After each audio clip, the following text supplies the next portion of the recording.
Salam alehim buat Kapurim, buat Bapak Ibu semua.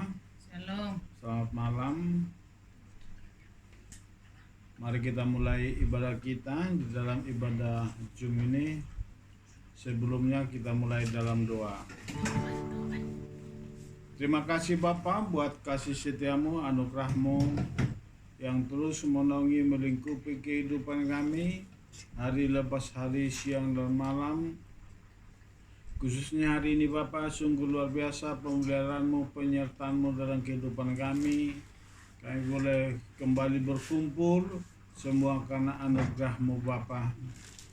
Terima kasih Bapa, dalam ibadah Jum ini biarlah kuasa rohmu ya Bapa dan pertolongan para malaikatmu terus menaungi melingkupi kehidupan kami, sehingga pengajaranmu hari ini Bapa lewat kebenaran firman-Mu Kau sikapkan bagi kami sehingga kami semakin mengerti rancangan-Mu yang sungguh indah dan luar biasa dalam kehidupan kami. Terima kasih Bapa, umat-Mu yang belum masuk saat ini, biarlah kuasa roh-Mu dan para malaikat-Mu mempercepat langkah mereka untuk kami boleh bergabung bersama-sama di tempat ini. Sharing firman-Mu, sujud memuji menyembah-Mu. Dalam nama Mesias Sang Juru Selamat kami, Yesus HaMasyiah, kami berdoa dan mengucap syukur. Haleluya. Amin. Semua Israel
Haleluya, haleluya. Baruch haba ruah Elohim, bertata dan berdaulatlah dalam kehidupan kami. Kami bersyukur kepadamu saat ini Bapa, di hari yang baru ini, di malam ini, kami kembali boleh berkumpul untuk kami boleh sharing, belajar akan Torah-Mu Bapa. Kuasai setiap hati kami, pikiran kami, untuk bisa menangkap isi hati-Mu lewat kebenaran firman-Mu ini. Sehingga kami hari lepas hari hidup dalam pohon kehidupan sebagai jalan kami untuk memasuki olam haba dunia yang akan datangnya Bapa. Sebab hanya melalui Mesias Yeshua HaMashiach kami layak memasuki olam haba. Terima kasih Bapa buat kasih-Mu. Terima kasih Bapa buat anugerah-Mu yang menyingkapkan, membukakan kebenaran firman-Mu di akhir zaman ini Bapa. Buat kami semakin mengerti dan menyadari untuk kami selalu setia dan taat akan firman-Mu, sehingga kami semakin layak di hadapan-Mu. Terima kasih Bapa. Diberkatilah Engkau Bapa Adonai Elohim, Elohim Abraham, Ishak dan Israel, yang memerintahkan kami, menguduskan kami dengan perintah-perintah-Mu, dan memberikan kami kata-kata Torah. Saat ini kami mau belajar, ubah setiap hati kami menjadi tanah yang subur, sehingga firman-Mu sungguh-sungguh bertumbuh, berbuah dalam kehidupan kami, menjadi hikmat dalam setiap langkah hidup kami. Firman-Mu digenapi dalam kehidupan kami. Dalam nama Yesus Hamasiah kami berdoa dan mengucap syukur. Haleluya. Amin. Salam buat Bapak Ibu semua. Shalom.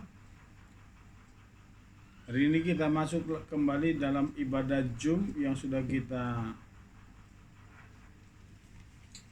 jadwalkan ya di setiap hari Rabu. Dan hari ini kita akan belajar tentang pohon kehidupan. Pohon kehidupan itu sebenarnya adalah Mesias sendiri, di mana Mesias itu pernah berkata di dalam Yohanes, "Aku adalah pokok, kamu adalah ranting-rantingnya." Jadi Yesus itu adalah pokok, kita adalah ranting-rantingnya. Artinya apa? Kita adalah bagian dalam pokok kehidupan itu. Bagi kita yang sudah percaya dan hidup dalam dapar atau Torah, otomatis kita ada di dalam pokok itu dan kita menjadi bagian yang telah dipersiapkan memasuki kerajaan 1000 tahun. Hari ini kita bersyukur pemilihan yang sudah selama ini kita sering wanti-wanti bahwa hari ini pemilihan di Amerika dimenangkan oleh Donald Trump, dan pengamat-pengamat di Indonesia memberikan tema tadi, Donald Trump menang, perang Timur Tengah tetap berlanjut. Ini yang perlu kita renungkan, apakah itu benar-benar sungguh-sungguh penggenapan akhir zaman. Kita bersyukur kita sudah ada dalam kebenaran yang sudah disingkapkan. Kita kembali ke akar Ibrani, kita kembali kepada Torah, karena Torah itu adalah salah satu-satunya jalan untuk menuju olam haba. Salam Buddha Maris. Salam semua ya, Bu Bella, Bu Anita, Bu Esther, Bu Damaris, Bu Lin. Mari kita siapkan, boleh diikuti yang di PDF tadi. Kita baca Kejadian 1 ayat 1.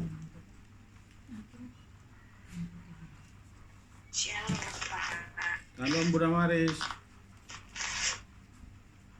Kita mulai Bu ya. Kita mulai.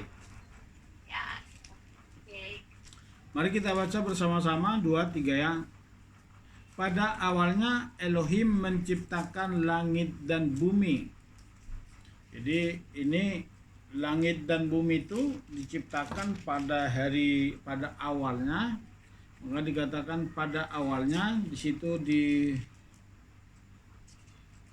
bahasa Ibrani-nya disebut Bereshit bara Elohim et ha-samaim ve'eret ha'aretz. Jadi kita akan belajar nanti siapa Bereshit ini pada awalnya ini. Jadi dalam pengajaran para rabi ini dikupas, ini Bereshit ini dikupas karena di situ ada kata reshit yang bisa juga dikatakan ros atau kepala atau awal. Kita sudah belajar Rosh Hashanah ya, itu awal bulan, dan awal tahun itu dimulai Rosh Hashanah itu tanggal 1 Tishri, itu kemarin yang sudah kita rayakan, itu Rosh Hashanah. Jadi pada penciptaan pertama, jadi sangat keluar dari apa yang kita tahu selama ini, bahwa pengajaran yang kita dapat atau pengertian yang kita dapatkan selama ini dari perspektif kekristenan yang dimana kita dulu ada di sana, sekarang kita puji Elohim, puji Tuhan, kita dibawa kembali ke mesianik, kembali ke pokok kebenaran yang sesungguhnya. Jadi ini pembalikan pengertian. Makanya para rabi sering mengajarkan, kalau kamu atau kita mau belajar Torah, mau belajar kembali ke pengertian yang hakiki, yaitu ngambil dasar Ibrani, kita harus meninggalkan pola-pola lama karena tafsir kekristenan yang selama ini dibentuk oleh bapak-bapak gereja berfokus kepada dogma. Itu makanya selama ini kita selalu dengar dogma. Itu aja yang kita dapatkan selama ini.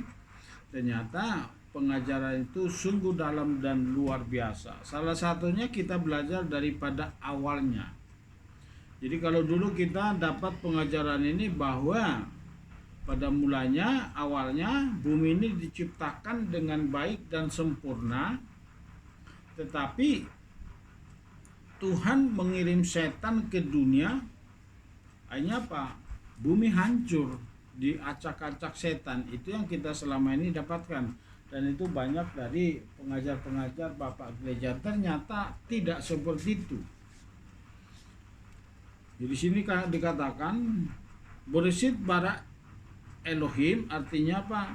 Pada awalnya, pada sang awal itu, itulah Bapa yang adalah maha terang, maha kuasa, maha mulia, El Elyon.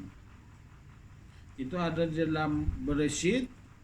Jadi dia pertama sekali mencipta, atau kalau pengajar para rabi mengatakan mentransformasikan dirinya. Jadi tadinya dia sangat dahsyat, tapi dia berubah wujud menjadi Elohim. Itu makanya tidak dikatakan Bapa menciptakan langit dan bumi, tapi langsung dikatakan jamak, itu Elohim.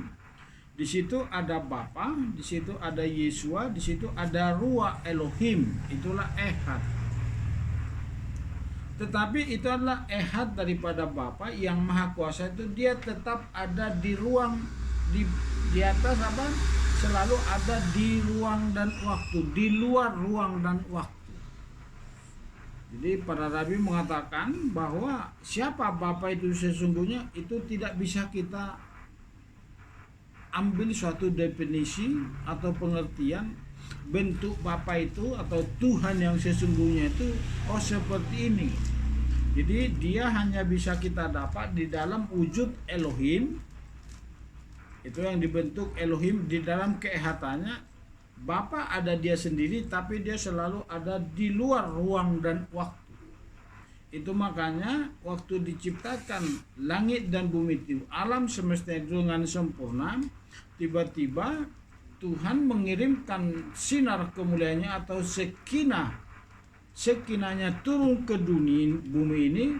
Bumi ini tidak tahan menahan menerima sekinah atau terang Bapa itu.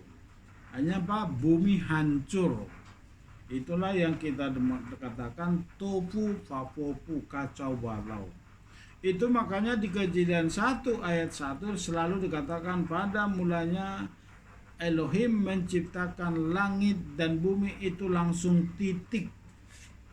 Jadi awalnya langit dan bumi ini diciptakan dengan sempurna. Jadi penciptaan di Kejadian ini dimulai dari setelah tofu vapopu itu sebenarnya sudah restorasi, pembentukan kembali. Jadi penciptanya sudah sejak dulu kala, kita nggak tahu. Itu makanya ilmuwan, orang-orang fisika mempelajari bahwa ada sinar yang memantul ke bumi ini ribuan atau bahkan dikatakan miliaran tahun yang lalu. Itu mereka bisa dapat bahwa bumi ini berkembang. Hitung dari bentuk bumi, bisa jadi perkembangannya dilihat dari pecahnya bumi ini. Lebarnya bumi otomatis berkembang karena dulu satu menjadi pecah karena gempa, karena alam. Jadi berkembang. Salah satu contoh, salah satu di negara kita ini, bahwa Sumatera dan Jawa ini pecah setelah meletusnya gunung Krakatau, gunung berapi Krakatau. Hanya Sumatera terpisah dengan Jawa. Bahkan kalau dari ceritanya, kita belum ada pada saat itu, debunya sampai ke Amerika, itu luar biasa. Jadi ini yang kita lihat sekarang. Bereshit awalnya Jadi pada awalnya ini sang awal ini, sang raja ini, sang master ini, itulah Bapa merubah wujudnya menjadi Elohim, memperbaiki atau mentransformasikan dirinya menjadi Elohim. Itulah yang disebut Simsum. Sama seperti Bapa datang bersama malaikat kepada menemui Abraham. Ternyata itu adalah Tuhan sendiri yang berubah wujud seperti Yesua, tapi mengambil rupa seperti manusia sendiri. Itulah yang disebut Simsum, merubah wujud. Jadi tadinya dia selalu ada di luar angkasa dan dia mengecil, merubah wujudnya menjadi itulah yang kita kenal selama ini Elohim. Jadi Elohim ini di sini ada Bapa, tapi dia mengecilkan dirinya. Bapa yang sesungguhnya selalu ada di luar ruang dan waktu. Itu di luar jangkauan pikiran atau alam sadar manusia. Sulit, kita tidak akan bisa memahami ini. Kita lihat di sini di bawah. Arti rahasia dari Pardes, dari kata Bereshit ini, pada mulanya adalah yang awal dari segala-galanya. Itu ajaran dari para rabi. Ini masuk dasar dari pengajaran Kabbalah.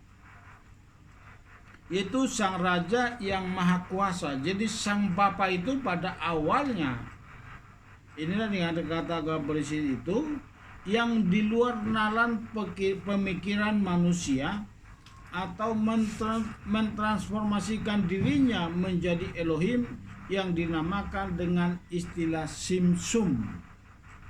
Jadi kita udah pernah belajar itu tentang Abraham datang, Abraham menerima tamu di Mamre itu ada 3 orang, 2 malaikat, 1 Elohim sendiri, yaitu yang kita kenal selama ini sebagai Bapa. Ternyata itu adalah Elohim sendiri yang mengambil rupa seperti manusia, dan malaikat juga merubah nama dirinya seperti manusia, mengambil rupa sebagai manusia. Itulah yang dinamakan dengan Simsum, berubah wujud. Jadi dapat ditangkap ya.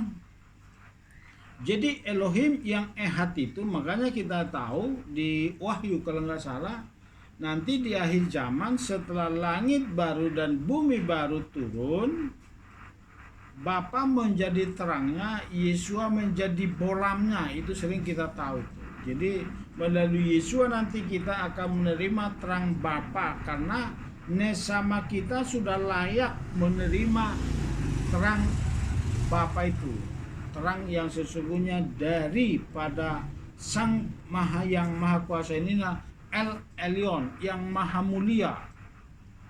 Ini kita harus tangkap dulu nih bahwa wujud daripada Elohim itu ada satu lagi sosok, itulah yang Sang Maha itu. Jadi dia berubah wujud menjadi pohon kehidupan.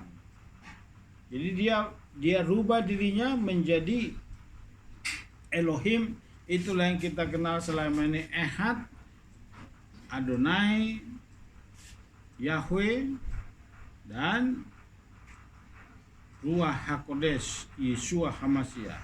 Boleh baca Mazmur 11 ayat 10.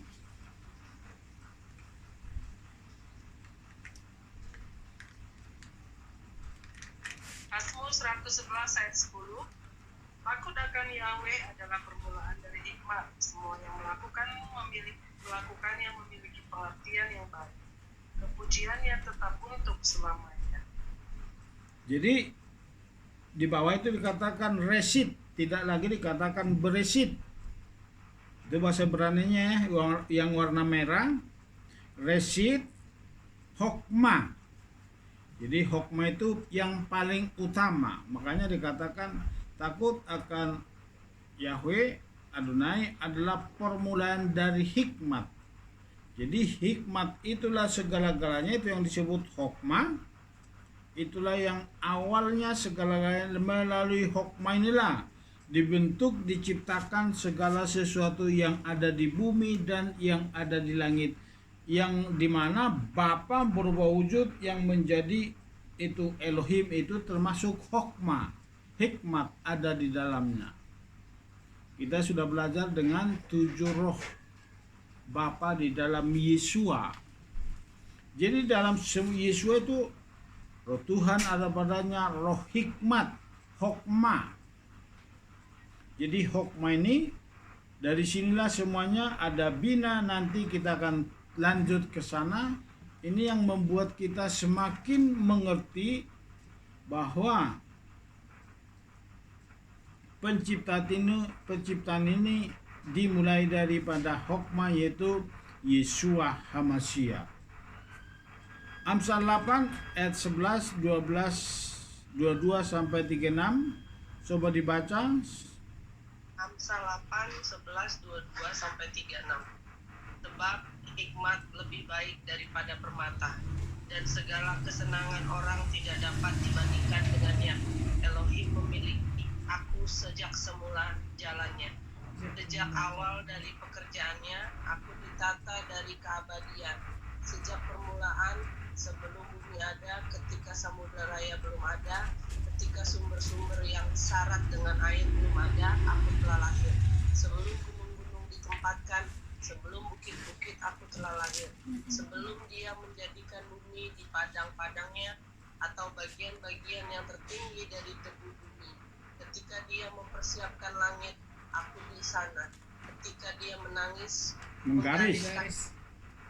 pada permukaan air samudra raya, ketika dia menetapkan awan-awan di atas, dan mata air samudra raya meluap dengan deras. Ketika dia menentukan batas laut supaya air jangan melanggar titahnya. Ketika dia menetapkan dasar-dasar bumi, aku ada di sisinya sebagai kepala pekerja. Setiap hari aku menjadi kesenangannya, dan setiap waktu bersukacita di hadapannya. Sambil mencengkrama di dunia, yakni buminya, dan kesenanganku adalah bersama anak-anak manusia. Dan sekarang dengarlah aku, hai anak-anak, sebab diberkatilah engkau yang memelihara jalan-jalan. Dengarlah, didikkan, dan jadilah bijaksana. Dan hendaklah engkau tidak menyia-nyiakan. Berbahagialah manusia yang mendengarkan aku, untuk berjaga-jaga di pintu setiap hari, untuk berjaga di tiang-tiang pintuku. Sebab siapa yang menemukan aku, menemukan hidup, dan dia akan memperoleh kemurahan dari Elohim. Tetapi siapa yang berdosa melawanku, berbuat kekejaman terhadap jiwanya sendiri. Semua yang membenci aku, mencintai maut. Nah, di situ ada dikatakan pada waktu penciptaan segala sesuatu, itu awal penciptaan yang baik itu ya, yang masih sempurna itu, dia buat batas-batas semuanya pada awalnya. Bapa menciptakan semuanya, dan dia dikatakan dia sudah ada. Bahkan dia katakan begini di ayat berapa? Aku ada di sisinya sebagai kepala pekerja. Setiap hari aku menjadi kesenangannya, dan setiap waktu bersukacita di hadapannya. Itulah hokma. Itulah yang disebut menjadi hokma. Nanti akan kita lihat di bawah. Jadi hokma inilah salah satu menjadi sumber segala-galanya. Jadi hokma, nanti ada bina, ada keter. Jadi makanya kita belajar siapa sesungguhnya yang maha ini. Jadi waktu penciptaan sudah sempurna, awal segala-galanya, yang makanya dikatakan sebab hikmat lebih baik daripada permata, dan segala kesenangan orang tidak dibandingkan dengannya. Yahweh memiliki aku sejak permulaan jalannya. Jadi sejak awal dari pekerjaannya aku ditata dari kebaikan sejak permulaan sebelum bumi ada. Jadi dia sudah ada dari awal. Jadi sebelum bumi ada dia sudah ada. Siapa itu? Hokma, itulah pohon kehidupan ini yang menjadi ehad. Jadi makanya Bapa itu Elohim, yang El Elyon itu, yang maha mulia itu, yang maha kuasa itu, dia mengambil rupa, merubah wujud. Itulah yang dikatakan menjadi Elohim. Itulah yang membentuk dunia yang tofu papoku, yang kacau balau ini. dibentuk menjadi baik sama seperti yang kita diami saat ini. Jadi kita lihat bagaimana permulaan awal segala-galanya.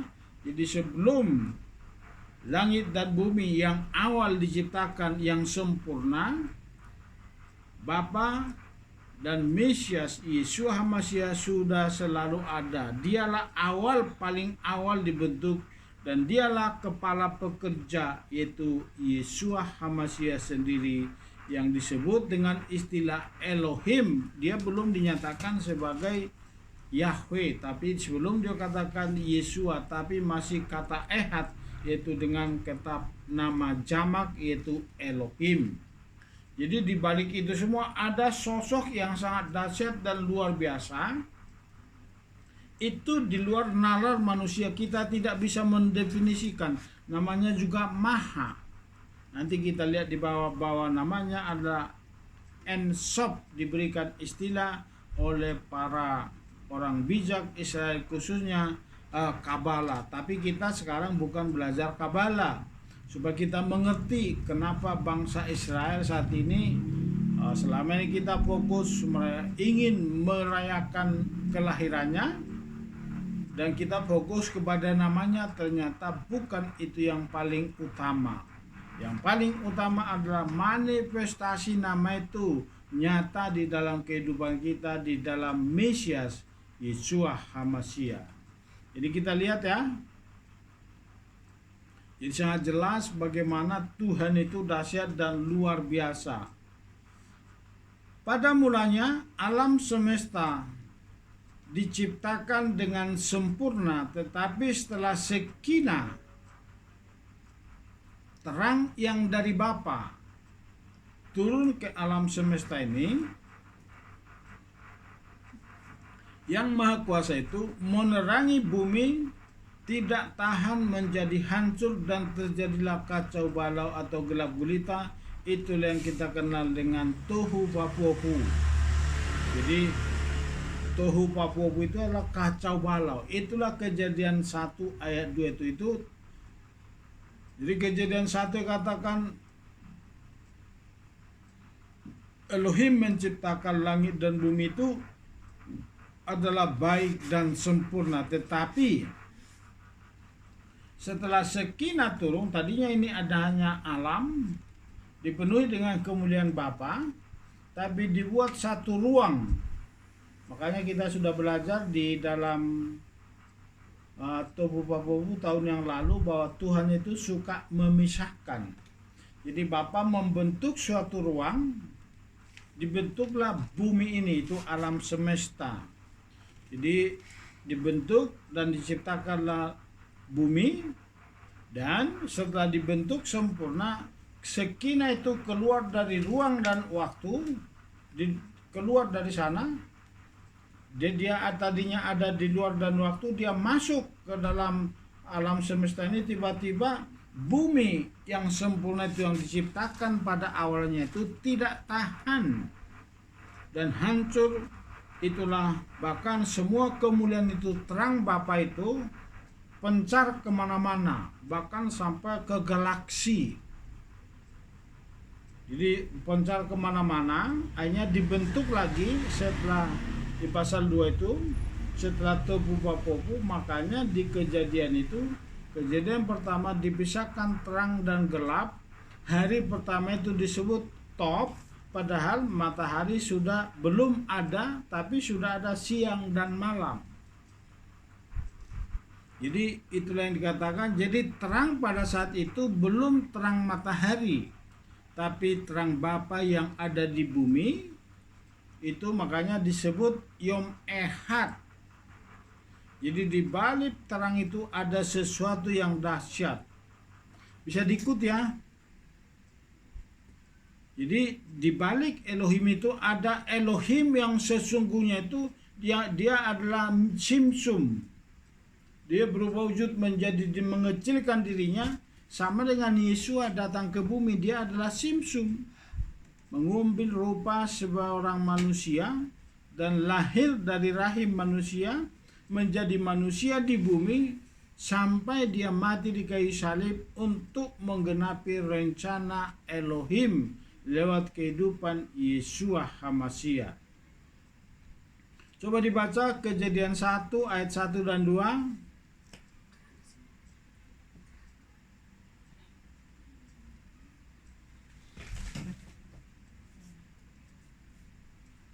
Ayo yang lain gantian. Kejadian 1 ya. Kejadian 1 ayat 1 sampai 2. Pada awalnya Elohim menciptakan langit dan bumi menjadi tak terbentuk dan hampa. Dan kegelapan ada di atas permukaan samudera raya, dan roh Elohim ada menggeram di atas permukaan air. Nah, itu. Jadi pada awalnya Elohim menciptakan langit dan bumi dengan sempurna, itu makanya langsung titik. Dan bumi menjadi tak berbentuk dan hampa, dan kegelapan ada di atas permukaan samudra raya, dan roh Elohim, inilah Elohim itu. Ehad, dia selalu ada. Di dalam Yeshua selalu ada roh, ruah, dan selalu ada Bapa di dalam Yeshua, itu Ehad. Saya sudah sering sampaikan ini di dalam pengajaran, itu kayak adonan. Kalau kita lihat adonan donat, kalau sudah dipisah-pisahkan tetap aja ada adonannya, rasanya semua ada di situ. Jadi itulah adonan, tapi dia mengecil, bukan yang sesungguhnya. Ada sesuatu yang sesungguhnya di luar ruang dan waktu itu. Kita lihat gambar di bawah ini yang disebut simsum. Jadi di luar alam semesta ini itu disebut Ein Sof, yang maha kudus, yang maha luar biasa, yang tak terbatas, itu disebut dengan Ein Sof. Ada yang tak terbatas di luar ruang dan waktu ini, makanya dipakai tanda bulatan di sini. Itu disebut simsum. Dia mengecilkan dirinya dan membentuk bumi itu, makanya lurus ke atas garisnya itu. Inilah bumi yang di tengah ini, yang kecil itu. Di luarnya itu semua ruang angkasa itu, galaksi, Pluto, 9, yang siapa yang paling mahir bahasa fisika. Jadi dibentuklah ruang kecil, dibentuklah bumi, muncullah sinar kemuliaan Bapa dari garis lurus ini ke bumi. Bumi hancur lebur dan menjadi kacau balau, yang kita sebut dengan topu papopu. Dan akhirnya apa? Bapa mentransfer atau menciptakan dirinya kembali, mengecilkan dirinya, itu bara itu ya, mengecilkan dirinya menjadi Elohim. Tapi di dalam Elohim itu Ehad. Di situ ada Bapa, di situ ada Yeshua, di situ ada Ruah Elohim. Ehad. Jadi itulah makanya dia di dua ruang dan waktu ini masih ada sosok. Itulah yang disebut El Elyon. Itulah Yahweh sendiri. Kalau bangsa Ibrani menyebut itu Ein Sof. Ini pengajaran para dasar banget, pengajaran tentang Kabbalah, ilmu Kabbalah. Jadi Ein Sof inilah yang disebut El Elyon, yang maha mulia. Jadi dibalik ada satu lagi yang sangat mulia, yang luar biasa. Jadi kalau dia turun ke dunia itu, makanya dikatakan bumi ini hancur. Sinarnya aja, kemuliaannya aja memancar ke bawah. Dunia ini dulu sewaktu diciptakan pertama hancur, tidak tahan. Jadi itu kita lihat sekarang. Di luar ini, di luar garis-garis itu di luar jangkauan manusia. Kita tidak bisa mendefinisikan bagaimana terang yang sesungguhnya itu.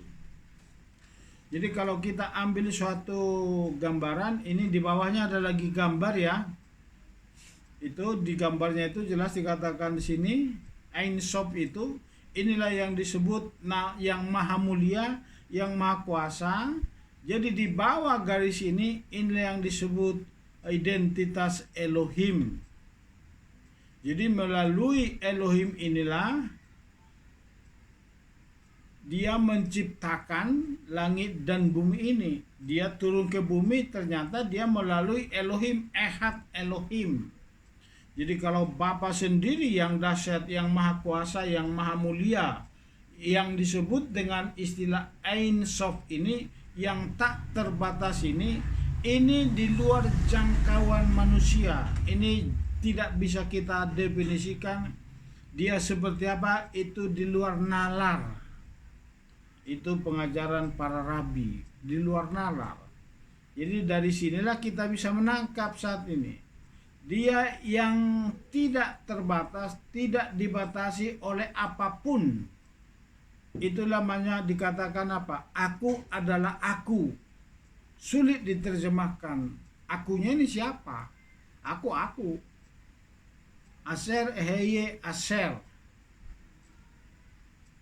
Itulah yang dikatakan oleh Bapa kepada Musa. Makanya dia simsum seperti api kecil di semak-semak. Dia simsum saat itu. Dia belum api yang sesungguhnya. Jadi api yang sesungguhnya bumi tidak tahan. Kalau dia langsung keluar dari di luar ruang dan waktu itu, masuk ke dalam ruang dan waktu itu, ke alam semesta, itu bumi hancur. Bisa diikuti sampai sini, ini berat banget ini. Memang bukan pengajaran gampang ini. Saya sendiri terus saya ulas. Ini baru kali ini saya berani menyampaikan ini. Siapa Ein Sof ini yang tak terbatas itu? Dia ini adalah Elohim, itu yang kita kenal selama ini, Adonai, yang tidak terbatas, tidak dibatasi oleh apapun. Pengertiannya, kesimpulannya di luar nalar manusia, itulah di atas garis ini. Jadi itu di luar nalar manusia. Kita tidak bisa, para rabi pun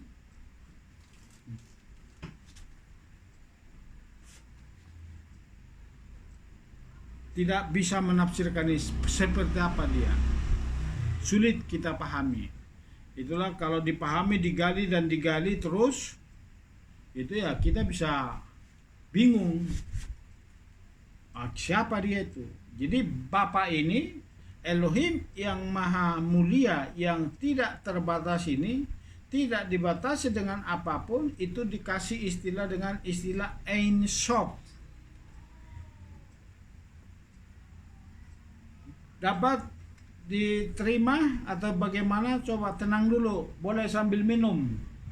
Santai kita mempelajari ini, soalnya pengajaran yang dalam sekali nih. Kita sekarang belajar ke Kabala sedikit, dasarnya aja ya. Tapi bukan kita belajar Kabala. Kalau saudara yang mau memperdalam pengajaran Kabala harus pergi ke Yerusalem. Itu di luar Yerusalem tidak ada. Hanya di Yerusalem mereka itu. Bisa ditangkap? Ein Sof. Jadi dibalik api yang turun di Gunung Sinai itu ternyata masih ada di luar ruang dan waktu. Itulah El Elyon itu. Kalau dia turun ke bumi, itu hancur bumi ini. Itu makanya penciptaan pertama itu sempurna, tapi diubah lagi karena hancur. Jadi waktu Sekina itu, api itu turun, terang Bapa itu turun, terang yang sesungguhnya itu turun ke bumi langsung dari di luar ruang dan waktu, turun ke bumi pada saat pertama diciptakan, itu tidak tahan. Makanya sekarang ada percikan-percikan atau bagian-bagian, dalam istilah spak-spak. Ada percikan-percikan kemuliaan Bapa, itu maka sampai di luar angkasa, pencar kemana-mana. Jadi waktu restorasi kembali pada setelah tofu wafofu itu dibentuk, dipisahkan jadi hari pertama, itu sebenarnya sudah menjadi restorasi, penciptaan ulang, pembentukan ulang. Jadi ini dibikin oleh para rabi bentuknya Ein Sof. Dia yang tidak terbatas, tidak dibatasi oleh apapun di luar jangkauan, di luar ruang dan waktu itu. Itulah yang selama ini kita kenal El Elyon, yang maha mulia. Ternyata itu diberikan dengan istilah Ein Sof, yang artinya yang tidak terbatas, tidak dibatasi oleh apapun. Bisa ditangkap sampai di sini? Bisa Buling, Bu Bella, Bu Anita? Dapat? Jadi ada terang yang sesungguhnya itu di luar jangkauan manusia, di luar ruang dan waktu. Itulah yang disebut tahta Bapa itu. Ternyata itu disebut dengan diberikan istilah Ein Sof oleh para rabi, khususnya Kabbalah ya. Jadi disebut dia yang tidak terbatas, tidak dibatasi oleh apapun. Itu tidak bisa disimpulkan lagi dengan nalar pikiran manusia. Itu sudah di luar jangkauan. Itu makanya diberikan istilah di luar ruang dan waktu. Jadi kasih gambar seperti ini. Jadi bawa garis lurus itu ke bawah. Itulah nanti 10 identitas Elohim. Jadi dia simsum atau mentransfer dirinya menjadi simsum. Itulah yang disebut pohon kehidupan. Bisa diikut ya. Jadi nanti kita akan terus belajar dengan 10 sefirah atau identitas Elohim. Di situ ada Ein Sof. Jadi dia berubah menjadi 10 sefirah dan ditambah dengan 22 huruf Ibrani. Jadi itu makanya coba kita kembali ke atas. Di bahasa Ibrani disebut Bereshit bara Elohim et. Ada di situ et, alef dan taf. Itu alfabet dari awal sampai akhir. Artinya apa? Itu mewakili 22 huruf Ibrani. Jadi et itu artinya alfabet, alef sampai ke taf, 22 huruf Ibrani. Itu makanya di sini ada gambar Ein Sof itu di bawahnya nomor 2. Di situ kalau kita besarkan di situ ada 22 letter huruf Ibrani, 22 huruf Ibrani. Jadi itu makanya para rabi, para orang bijak Israel mengatakan bahwa Elohim, ini saya baca di bawah, Elohim menciptakan bumi ini dengan 10 sefirah atau sefirot ditambah 22 huruf Ibrani. Itu makanya ada kata et atau alef taf, awal dan akhir. Itu mewakili 22 huruf alfabet Ibrani. Itu makanya nama-nama orang Israel selalu pakai huruf Ibrani. Itu makanya sampai saat ini pun bangsa Israel tidak pernah memakai Elohim dengan nama terjemahan. Jadi itu perlu kita renungkan. Coba pikirkan dulu ini. Jadi ada Bapa itu, tahta Bapa itu sekarang ada di luar ruang dan waktu. Itu disebut istilah Ein Sof. Bisa boleh tenang dulu, soalnya pengajaran di luar nalar manusia ini.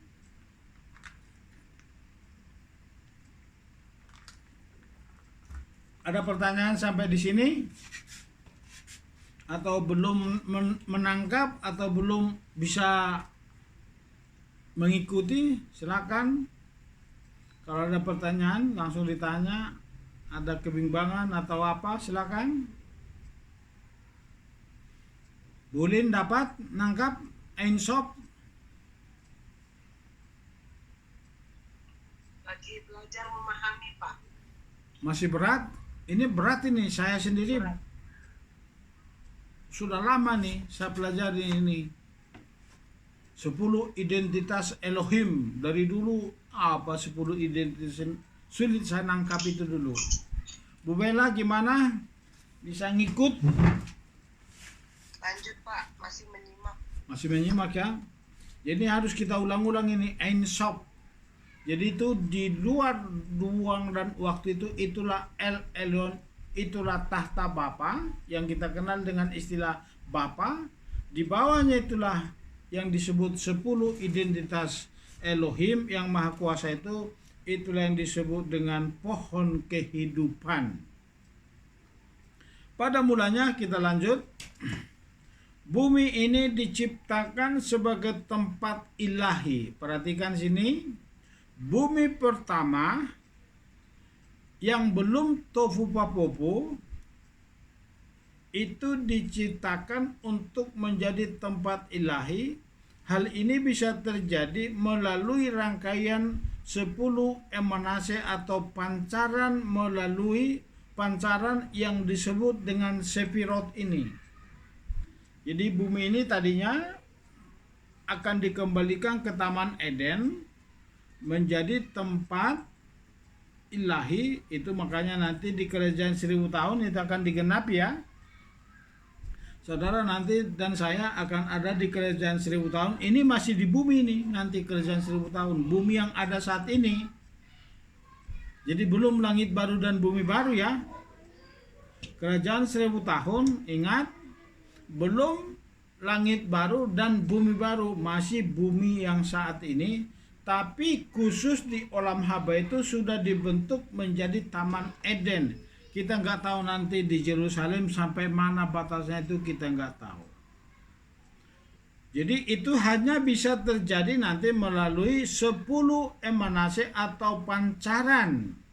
Emanase itu pancaran yang disebut Sefirot, di mana melalui Sefirot ini Elohim mengungkapkan pikirannya dan pengaruhnya di alam semesta ini. Jadi melalui 10 Sefirot ini, 10 identitas Elohim ini, di mana ada lagi terang yang sesungguhnya di luar ruang dan waktu itu, yang disebut dengan Ein Sof itu, dan itulah yang kita kenal sama ini O-El Elyon, yang maha mulia. Jadi di luar yang kita selama ini Ruah Elohim, tapi ada lagi terang yang sesungguhnya itu yang membuat bumi pertama sekali hancur. Ternyata dia berubah wujud atau simsum. Coba diingat ya, simsum ya, harus diingat. Jadi Bapa melakukan simsum kepada Yesua, itu Elohim. Dan Yesua melakukan simsum menjadi manusia biasa, lahir dari rahim. Dan juga Elohim melakukan simsum sebagai malaikat dan berubah tubuh manusia, datang menemui Abraham waktu mau menghancurkan Sodom dan Gomora. Di situ ada satu Elohim sendiri. Ternyata itu bukan yang El Elyon, tapi dia selalu ada di dalam dirinya. Jadi dari sini sekarang kita semakin menangkap apa yang dikatakan oleh Yesua HaMasyiah. Jikalau engkau melihat aku, engkau telah melihat Bapa. Ternyata di dalam kepribadiannya itu selalu ada. Jadi kita kasih dulu satu ilustrasi ya. Listrik. Kalau kita lihat listrik dari sutet, tahu sutet kan? Purupita tahu sutet? Apa arti sutet?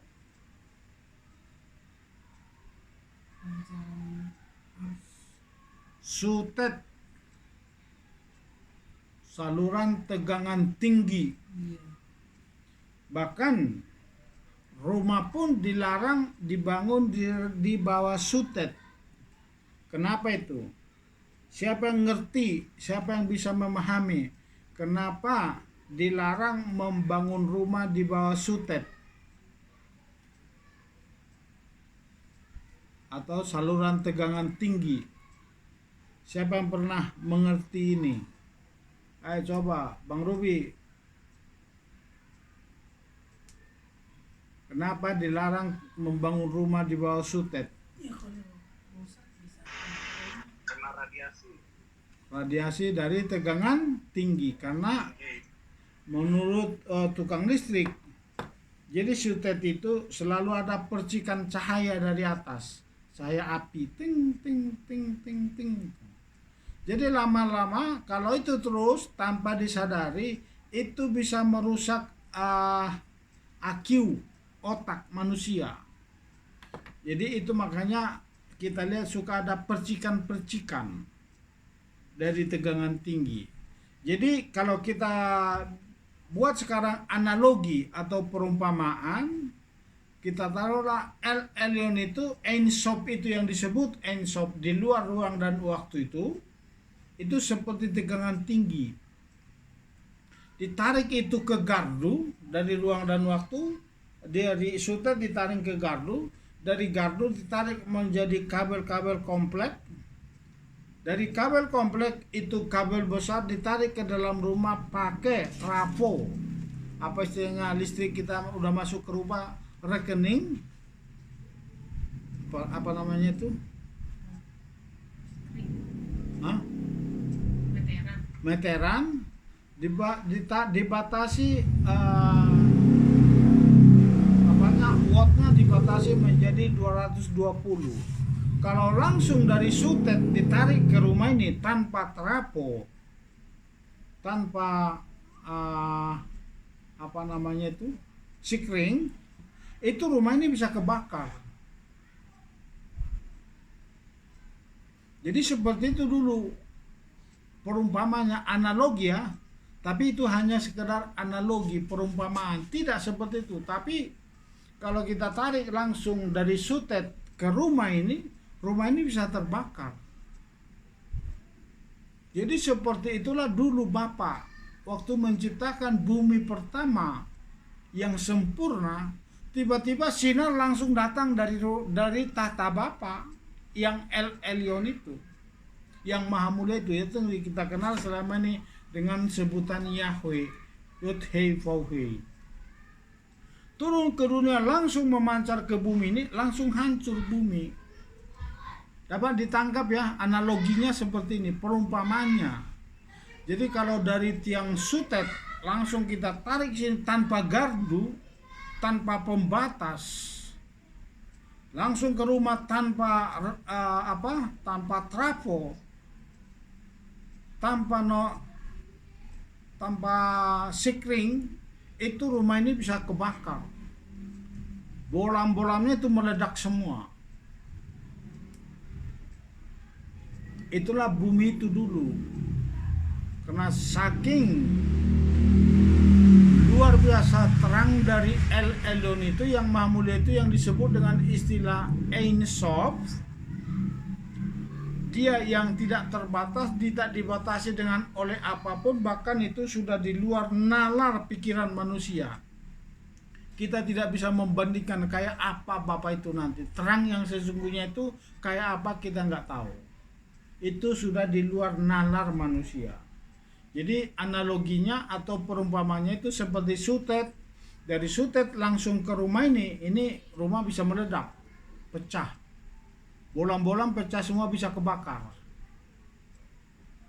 Karena tidak ada penahan. Jadi voltasenya langsung meledak, bisa merambat ke api, dan juga kabelnya pun nggak tahan. Itulah yang bisa jadi terbakar dan rumah ini pun bisa kebakar. Itu makanya dari sutet ke gardu, dari gardu dibikin lagi gardu-gardu kecil per komplek. Dari gardu itulah dibikin satu kabel besar untuk komplek-komplek.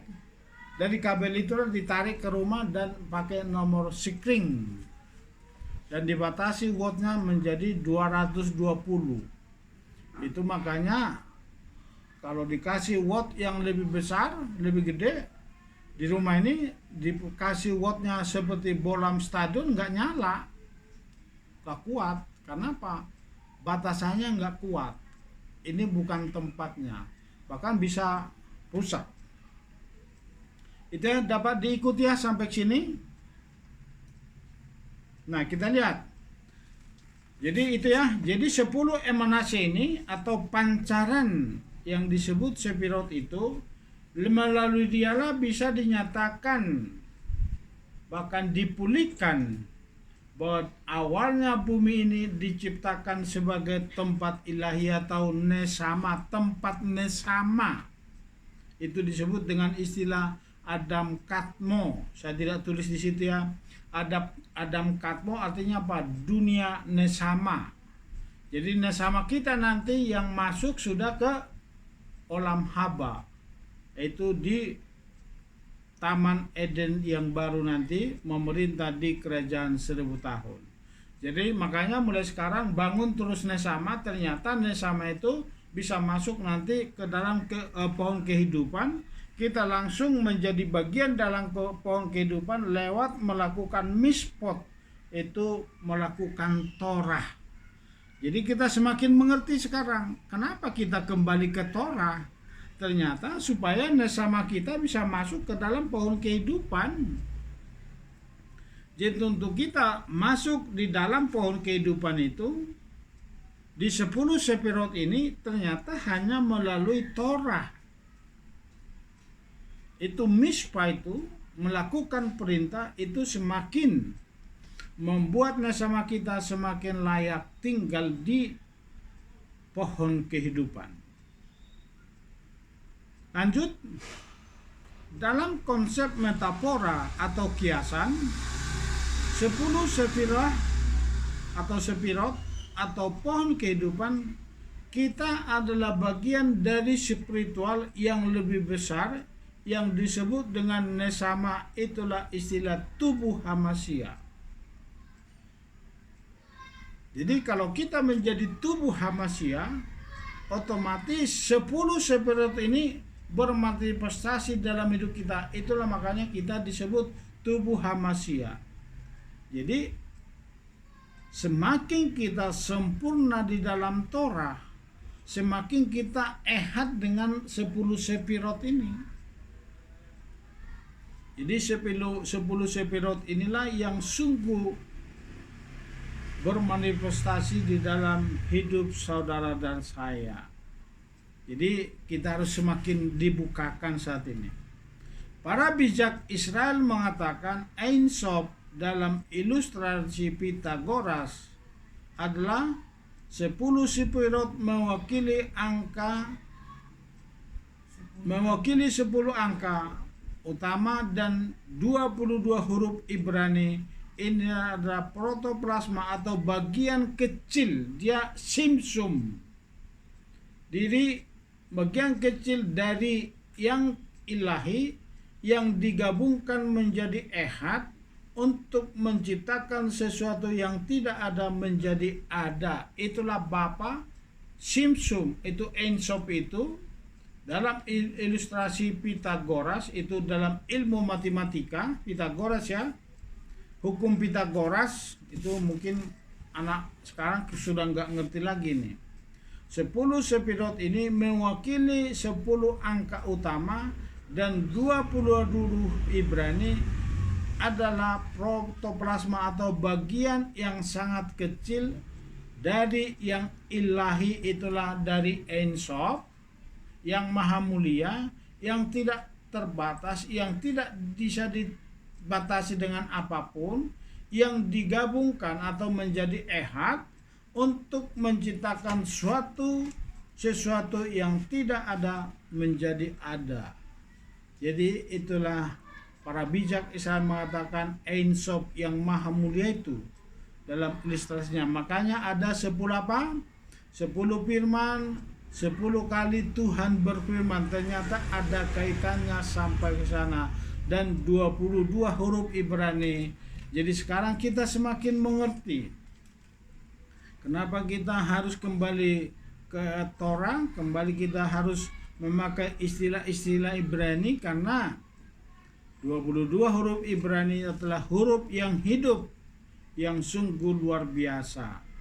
Ya, dan dalam ilmu Pitagoras itu 10 sepirot ini mewakili adalah angka yang utama. Itu salah satu 10 firman.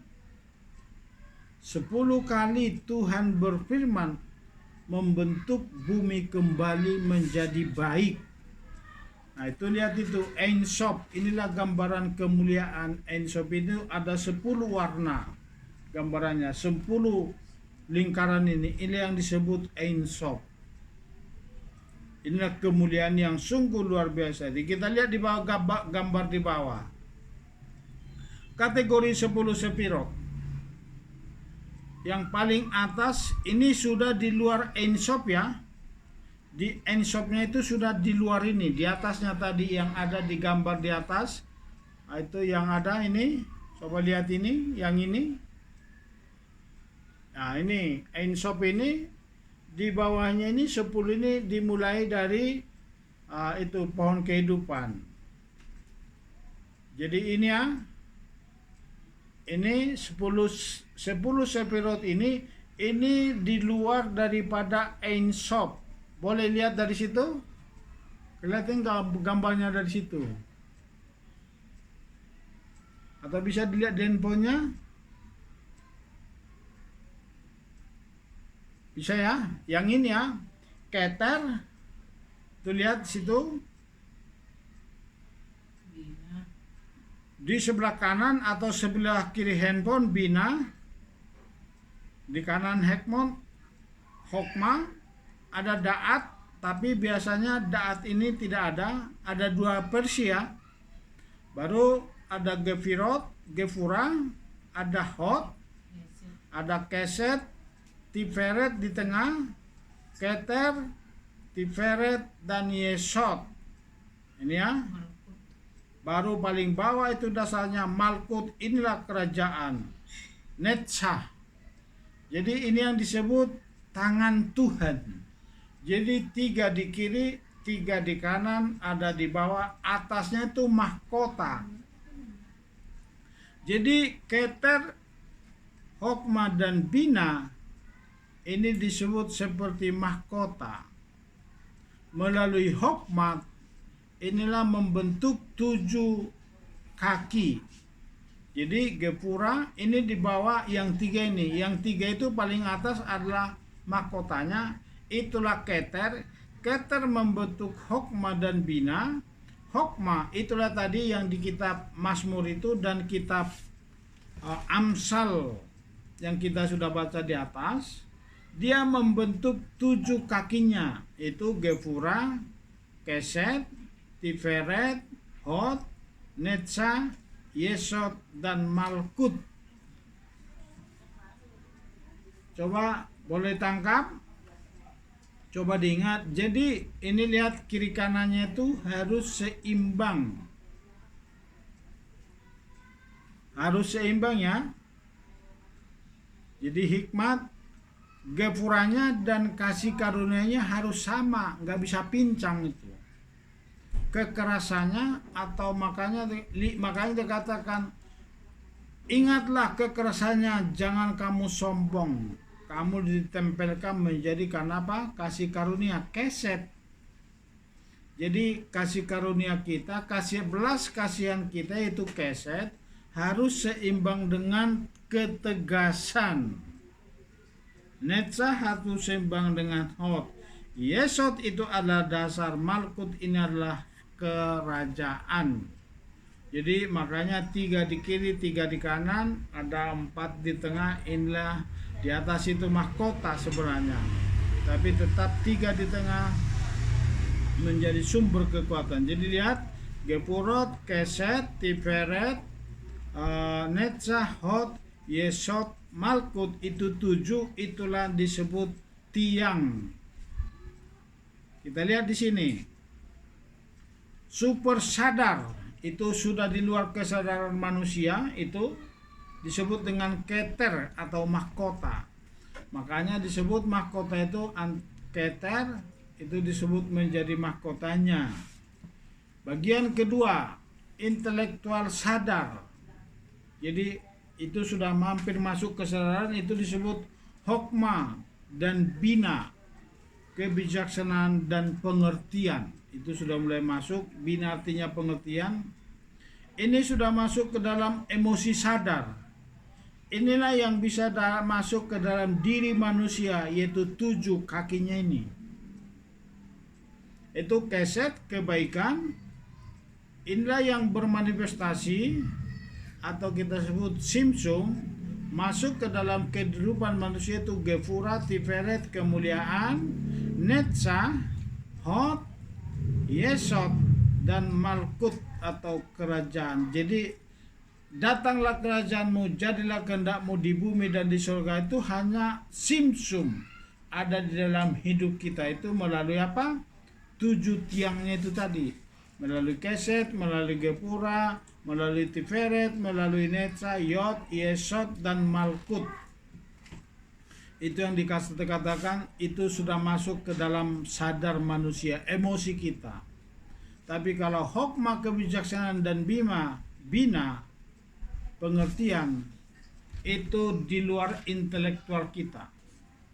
Tapi tiba-tiba itu masuk melalui apa? 4 ini, melalui 7 tiang ini. Coba dibaca Amsal 9 ayat 1. Jadi hikmat yang membentuk itu.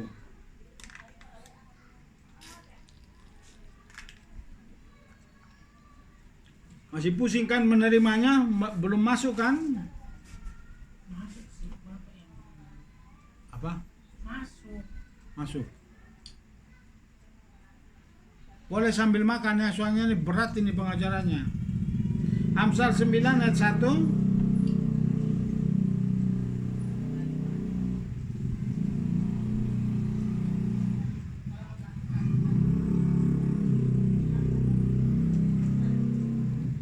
Ayo, siapa yang baca Amsal 9 ayat 1? Aku ya, Amsal 9 ayat 1. Hikmat telah membangun rumahnya, dia telah mengukir ke-7 pilarnya. Jadi inilah 7 pilar hokmah itu. Jadi hokmah dan bina itu, hokmah itu mengukir 7 tiangnya, 7 pilar. Itu keset, Gepurat, Tiferet, Netza, Hod, Yesod, dan Malkut. Ya, dapat ya? Jadi itulah pilarnya. Jadi makanya ini ada 2 versi nih, tapi saya lupa nama rabinya, rabi siapa. Makanya lihat di bagian kiri handphone itu seperti yang digambar di atas, ya. Tapi di sebelah kanannya itu daatnya kosong, tapi sama aja. Jadi daatnya kosong. Jadi ini 2 ini semua dipakai, tapi sama, daatnya tetap ada. Kita lihat di bawah. Sefira, fungsi luar dalam ilahi dan jiwa atau nesama, dimensi batin dan jiwa. Jadi ini Sefira itu fungsi luarnya adalah sudah mulai masuk dimensi batin dan jiwa. Pertama, di atas sadar itu masuk keter atau mahkota. Jadi itu keter dan mahkota itu di luar kesadaran manusia. Itu di luar nalar kita ya.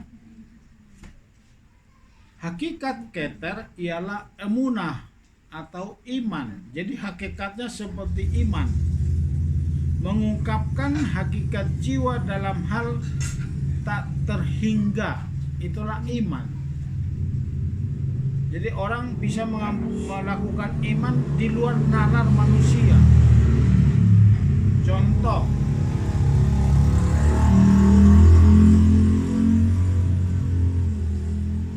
orang sakit punya iman sembuh tanpa berobat. Itu di luar nalar kita itu. Itu iman, itu tumbuh sendiri.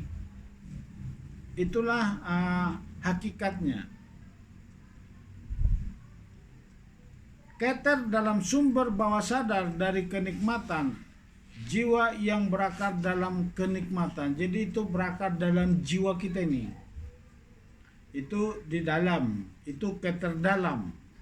Keterluar itu ratson, sumber bawah sadar dari kehendak. Jiwa mengekspresikan melalui kehendak. Jadi kalau kehendak kita sudah, ratson kita atau keinginan kita sudah terus masuk ke dalam rancangan Bapa, itu artinya apa? Bagian dari keter ini, yaitu tiangnya itu tadi, 7 pilarnya itu sudah melekat pada saudara dan saya, itu yang disebut ehad. Jadi selama kita sema Israel itu, semakin nyata ratson ini yang luarnya itu, ratson ini, sumber keinginan ini,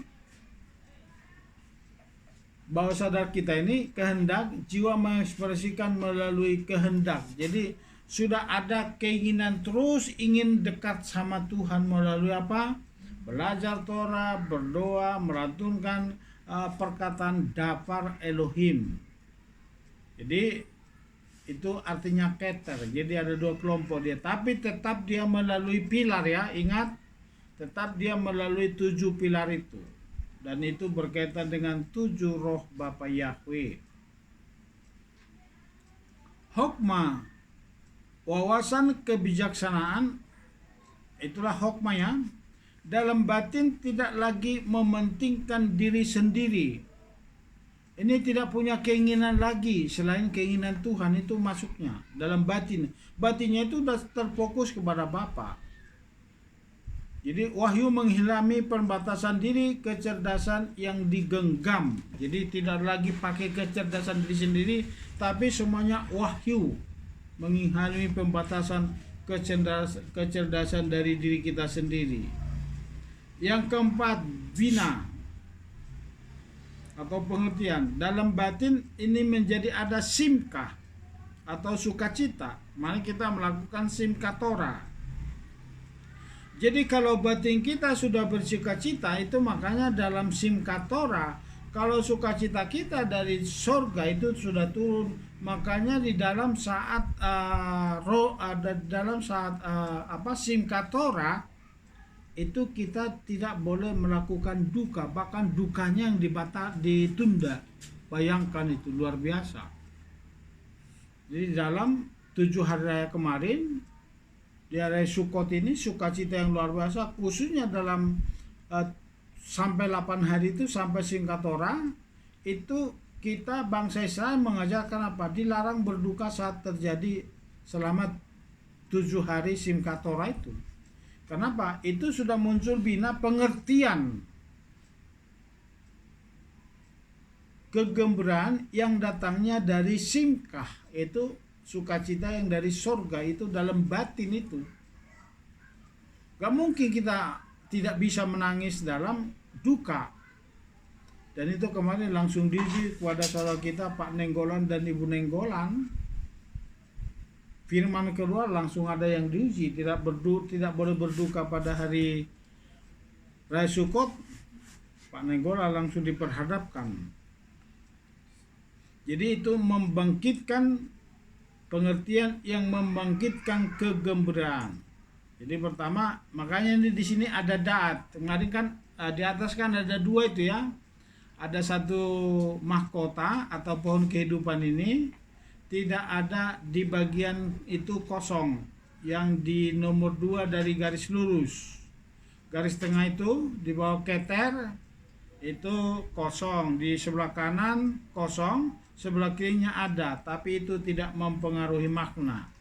Itu yang ada itu bagian sebelah kiri yang ada daatnya atau pengetahuan, dalam batin yikut atau penyatuan. Penyatuan dengan ide membangkitkan emosi, itu emosi-emosi jiwa ya. Baru yang kelima, makanya ini identitas Tuhan ya. Keset, itu salah satu pilarnya, dimulai dari pilar.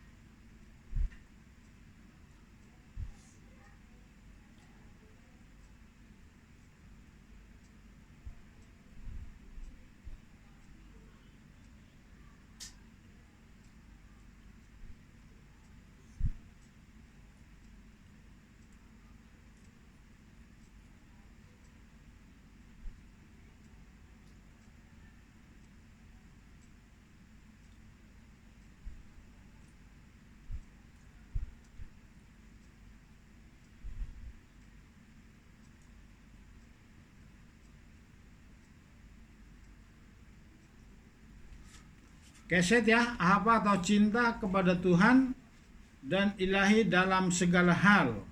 Itu keset. Gefura, kekuatan dalam batin, takut akan Tuhan atau kekaguman terhadap keilahian. Itu gefura atau kekuatan. Jadi kekuatan kita di dalam Tuhan itu harus semakin diperjuangkan. Baru tiferet, harmoni.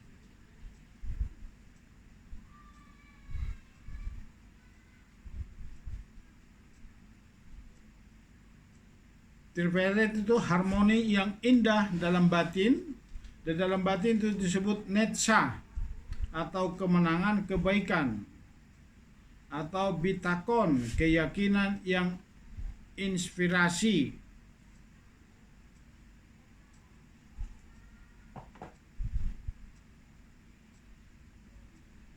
Sorry ya, ini ada salah nomor, makanya tadi agak bingung. Netsa. Jadi itu bagian yang ke-8, netsa atau kemenangan atau kebaikan. Itu dibarengi dengan pitakon atau keyakinan yang inspirasi, yaitu iman. Itu iman yang pitakon ya, emunah. Itu boleh diganti dulu netsa itu, karena itu kurang satu ya. Jadi 8 atau bisa nanti kita ganti nomor. Yang ke-8 hot, itu kemegahan, ucapan syukur. Dalam batin itu kesungguhan atau ketulusan terhadap kemuliaan ilahi. Yang ke-9 yesod atau pundasi atau dasar. Jadi yesod ya, jadi dasar-dasar pengajaran yaitu Ibrani.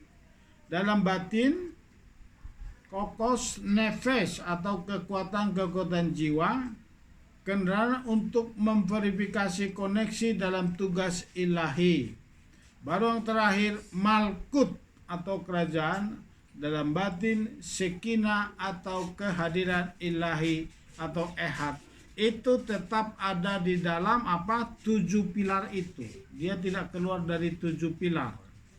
Jadi ingat selalu 7 pilar itu keter, hokmah, dan bina. Di bawahnya itulah manifestasi ke-7 pilar ini di dalam pohon kehidupan ini, dan pohon kehidupan itu bermanifestasi dalam hidup kita. Itu yang disebut pohon kehidupan.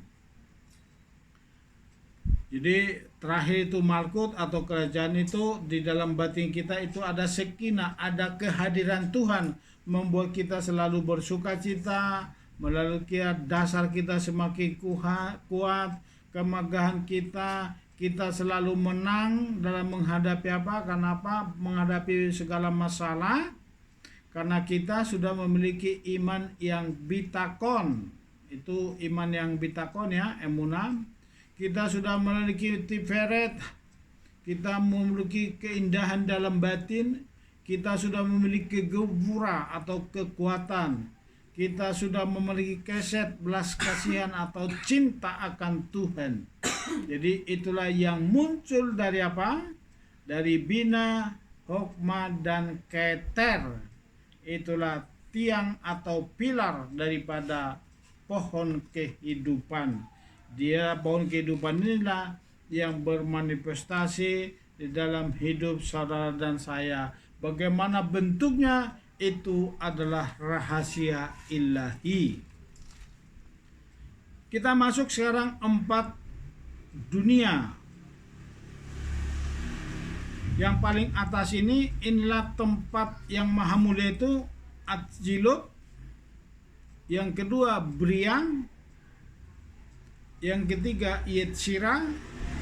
Yang keempat Asia. Kalau bahasa sederhananya, yang paling atas itulah tata bapa.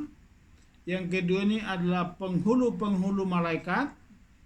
Yang ketiga ini adalah malaikat-malaikat kecil. Yang keempat ini Asia, itulah di mana kita tempat tinggal sekarang, yaitu bumi. Itulah dunia Asia. Dan lihat di situ dikasih para rabi antara Asia, Yetzira, Bria, Atsirut itu ada jurang pemisah. Itulah yang dikatakan oleh Bapa di kitab Yesaya, bukan kurang panjang tanganku untuk telurur kepadamu, bukan kurang tajam telingaku mendengar doa dan seruanmu, tetapi ada jurang pemisah antara aku dan engkau. Jadi kita hanya bisa lewat dari dunia Asia ini, di dunia saat ini, memasuki Yetzirah melalui apa? Pohon kehidupan ini. Hanya pohon kehidupan ini jalan menuju Yetzirah, jalan menuju Bria, terlebih masuk ke tahta Bapa yaitu Atsilut, dunia yang paling tinggi. Kita hanya bisa melalui pohon kehidupan, itulah Yeshua HaMashiach sendiri. Inilah rantai perkembangan yang menurun, yang menghubungkan Ein Sof ilahi yang tak terbatas dengan alam fisik yang terbatas, terpancar melalui 10 sefirot. Jadi kita bisa memasuk nanti ke tempat Ein Sof yang maha mulia, yang maha agung, yang maha segala-galanya, hanya melalui 10 sefirot, itu pohon kehidupan. Jadi dunia Atsilut atau Emanase, pada tingkat ini cahaya Ein Sof memancar dan menyatu dengan sumbernya hokmah ilahi, cahaya kemuliaan tanpa batas yang tak terbatas terjangkau. Jadi ini adalah cahaya kemuliaan tanpa batas yang tak terjangkau, itu di dunia Atsilut atau itu ada dunia Bapa ada di sana. Bagian yang kedua turun, dunia Bria, tempat jiwa dan malaikat kesadaran diri, tetapi tanpa bentuk bina ilahi, pemahaman intelektual. Di sini adalah dunia penghulu malaikat-malaikat. Di situ lebih jelasnya seperti itu, simpel penjelasannya. Dunia Yetzirah atau Sepirot, emosional ilahi dari Keset hingga Yesod, itu ada di situ ya. Jadi dunia ketujuh Sepirot itu pilar-pilarnya itu ada di dunia Yetzirah.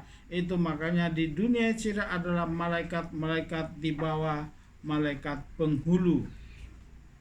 Baru dunia Asia itu tempat kita sekarang, bumi ini, dunia yang terendah ini beserta semua makhluknya. Jadi semua makhluk ada di dunia Asia. Tetapi untuk masuk sampai ke dunia Atsilut atau tata Bapa, itu hanya melalui Yeshua HaMashiach, sang pohon kehidupan. Dapat ditangkap sampai sini? Bisa ya? Bisa dapat gambaran? Ini pengajaran yang sungguh luar biasa nih, dalam sekali. Kita lihat. Bisa kita lanjut? Yeshua HaMashiach juga melakukan simsum menjadi manusia.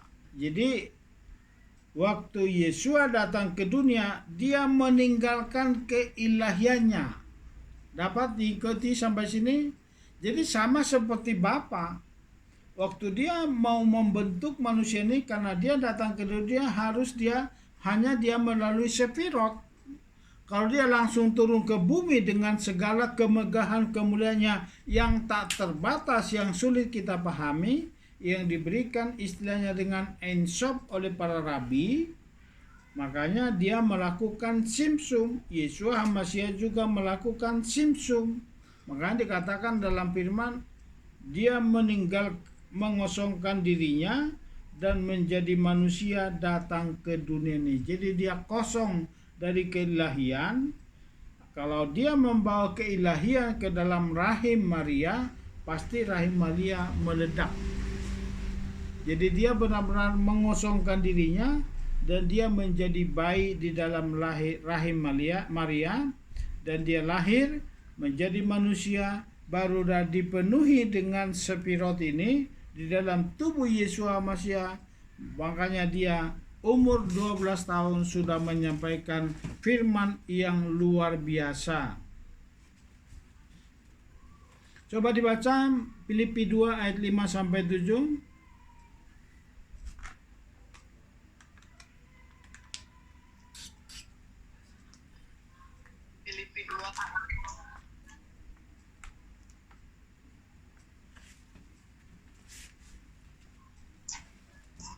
Filipi 2 ayat 5 sampai 7. Karena apa yang ada dalam Hamasiah Yesua, biarlah itu dipikirkan olehmu juga.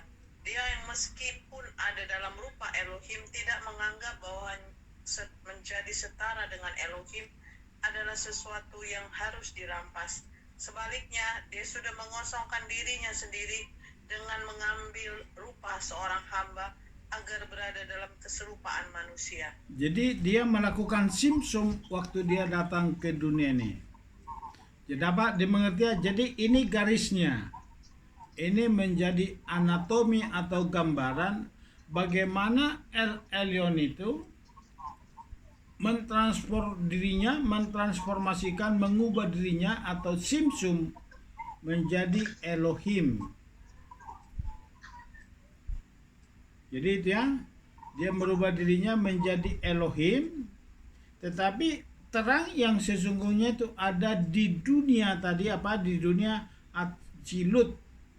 Jadi tahta Bapa itu ada di sana, dia tidak pernah keluar dari sana karena dia ada di luar dan waktu. Kalau dia turun, bumi ini hancur, lebur seperti penciptaan pertama. Yohanes 1 ayat 1 sampai 3. Silakan dibaca. Ayo Bu Anita. Yohanes 1 ayat 1 sampai 3. Pada awalnya ada firman, dan firman itu ada bersama Elohim, dan firman itu adalah Elohim. Dia pada awalnya ada bersama Elohim. Segala sesuatu terjadi oleh dia, dan tanpa dia tidak ada satu hal pun yang telah terjadi. Itulah pohon kehidupan, itulah sang Masiak itu.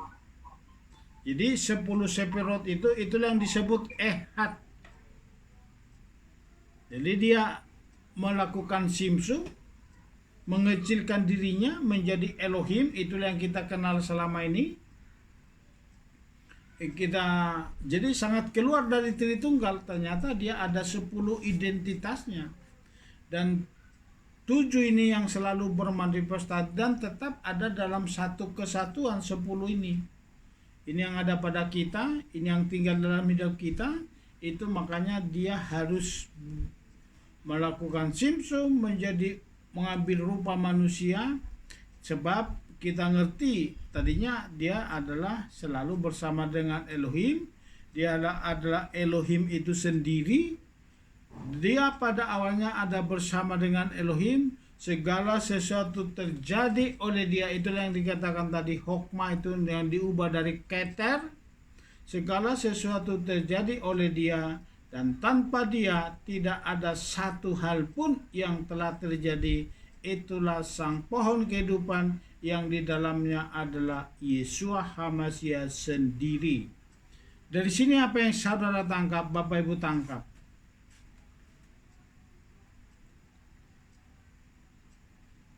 Segala sesuatu dari dia, oleh dia. Siapa dia? Adalah Yesua.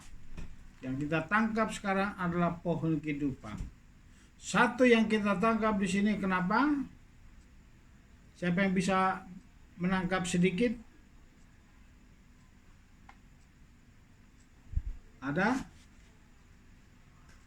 Itu makanya Bapa tidak memerintahkan di dalam Torah untuk merayakan Natal.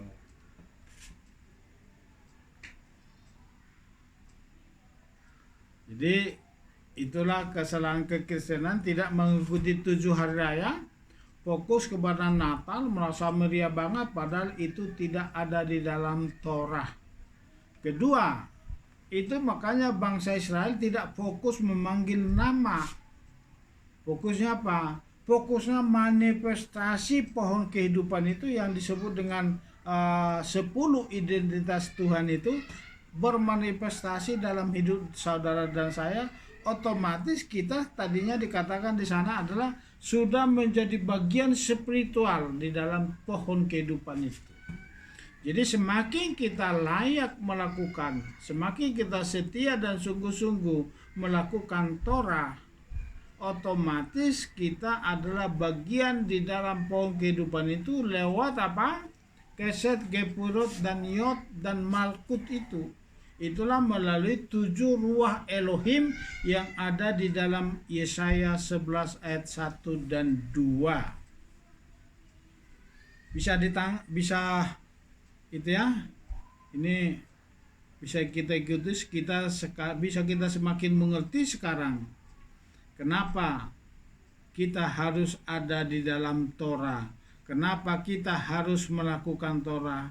Tujuan akhirnya adalah supaya kita benar-benar bermanifestasi, menyatu, ehad dengan pohon kehidupan. Otomatis kita bisa nanti melalui pohon kehidupan ini, kita bisa masuk ke dunia Atsilut, yaitu masuk ke dalam tahta Bapa. Jadi untuk masuk ke dalam tahta Bapa hanya melalui dunia Atsilut. Jadi ini akhir pengajaran kita saat ini. Tinggallah di dalam pohon kehidupan itu. Jadi kuncinya apa?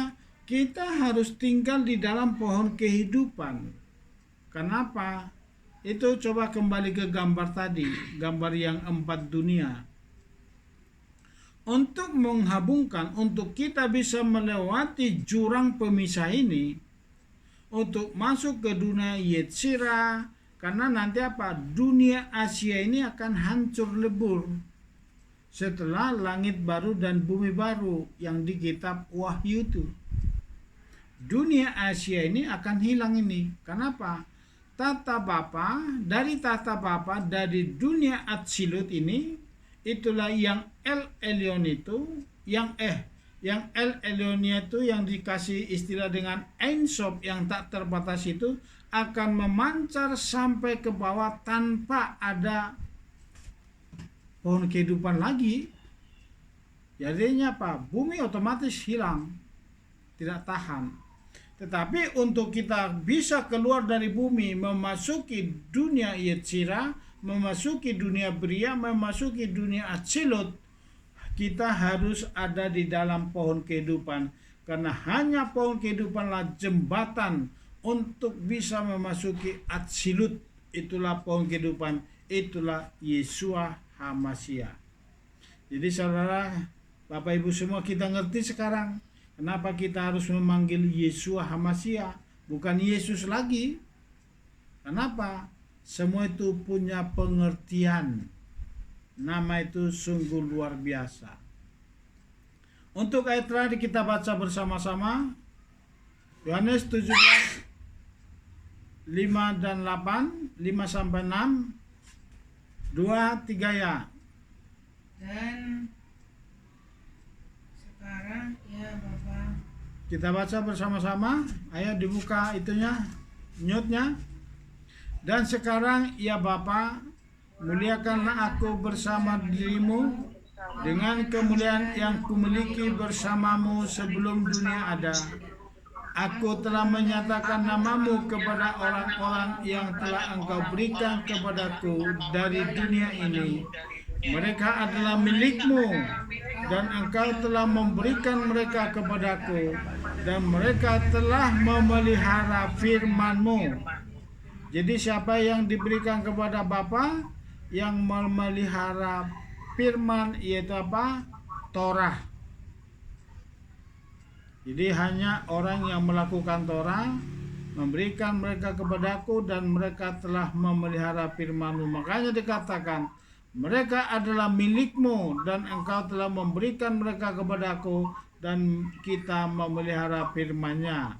Yohanes 15 ayat 4 sampai 6, 2-3 ya. Tinggallah di dalam aku dan aku di dalam kamu. Sama seperti ranting tidak dapat menghasilkan buah dari dirinya sendiri jika dia tidak tinggal di dalam pokok anggur, demikian pula kamu tidak dapat jika kamu tidak tinggal di dalam aku. Akulah pokok anggur, kamu adalah ranting-rantingnya. Siapa yang tinggal di dalam aku dan aku di dalam dia, dia itu menghasilkan buah yang banyak. Karena tanpa aku kamu tidak dapat melakukan apa-apa. Jika seseorang tidak tinggal di dalam aku, ia dibuang keluar seperti ranting itu, dan dia menjadi kering, dan mereka mengumpulkannya, dan mereka melemparkannya ke dalam api, dan dia dibakar. Jadi lihat kembali ke 4 dunia, lihat nanti. Jadi kita sekarang tapi saya belum, ini dugaan saya ya. Saya belum dapat pengajarannya. Sekarang kita ngerti neraka itu. Siapa yang bisa menangkap neraka di sini?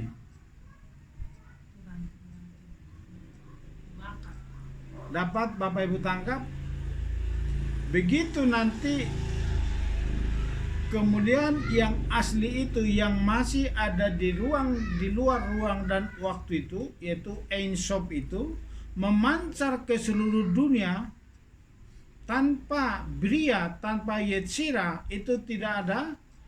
Karena dunia ini sudah hancur, otomatis umat-umat yang masih ada, yang tidak bisa masuk ke dunia Yetzira ini, yang tidak masuk ke dunia Bria ini, otomatis api itu akan membakar setiap orang yang tidak ada di dalam pohon kehidupan. Karena di situ ada jurang. Itulah neraka. Dapat. Jadi begitu nanti Asia ini, dunia ini sudah hancur. Kenapa? Terang dari Atsilut ini, dari tahta Bapa ini yang disebut dengan istilah Ein Sof, yang tak terbatas itu sudah langsung lepas, tidak ada lagi batas. Otomatis yang di luar pohon kehidupan, langsung api itu menjadi api yang membakar dan menghanguskan. Tetapi kita yang sudah punya nesama, otomatis ada di dalam dunia Atsilut itu, kita bisa menerima itu. Jadi di luar dunia Yetzira, di luar dunia Bria, di luar dunia Atsilut, otomatis semua akan merasakan api Tuhan. Itulah yang disebut neraka. Api yang membakar, yang tak terhanguskan, yang menghanguskan.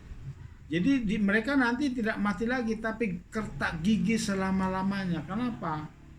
Ada api kemuliaan itu bisa menjadi api yang menghanguskan bagi orang yang tidak ada di dalam pohon kehidupan. Jadi pesan bagi kita saat ini, tinggallah di dalam pohon kehidupan itu. Kejarlah itu. Hanya melalui melakukan Torah, otomatis kita masuk ke dalam keehatan itu, di dalam Bapa, di dalam Yesua, ada di dalam pohon kehidupan. Makanya dikatakan, akulah pokok anggur, kamu adalah ranting-rantingnya. Jadi Bapa nanti membersihkan saudara dan saya lewat apa? Lewat Torah. Baru bermanifestasilah pohon kehidupan itu di dalam hidup saudara dan saya. Dan kita punya jembatan untuk memasuki 4 dunia itu. Itu sampai ke tata Bapa, itu ke tempat Atsilut.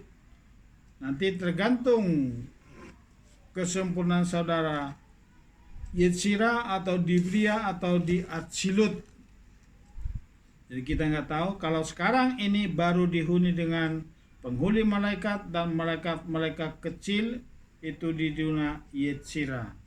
Puji Tuhan, puji Elohim, Bapa Yahweh Elohim yang mau menyampaikan kebenaran ini bagi kita saat ini, bila kita semakin mengerti, supaya kita semakin mengejar terus melakukan Torah dengan semakin setia dan taat sampai akhir hidup kita, supaya kita tetap ada dalam pohon kehidupan itu, yaitu 10 sepirot, itu 10 identitas Bapa. Puji Tuhan, Tuhan memberkati kita semua. Amin. Silakan mungkin sharing, buka sharing atau pertanyaan. Nanti kalau belum bisa saya jawab, saya akan bilang belum bisa. Kalau tentang ini ya, soalnya dalam banget ini.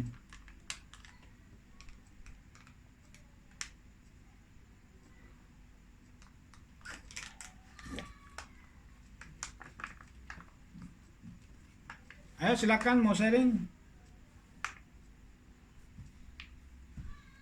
Ayo Bu Anita. Ya, ini sebenarnya mungkin nggak ada hubungan, cuman dengan apa yang didengar tadi, emang banyak sama sekali nggak pernah saya dengar ya doktrin atau pelajaran yang diterima waktu jadi Kristen karismatik gitu. Hanya ada pertanyaan yang selalu ada di pikiran saya tentang ada ayatnya juga tentang apa roh ya,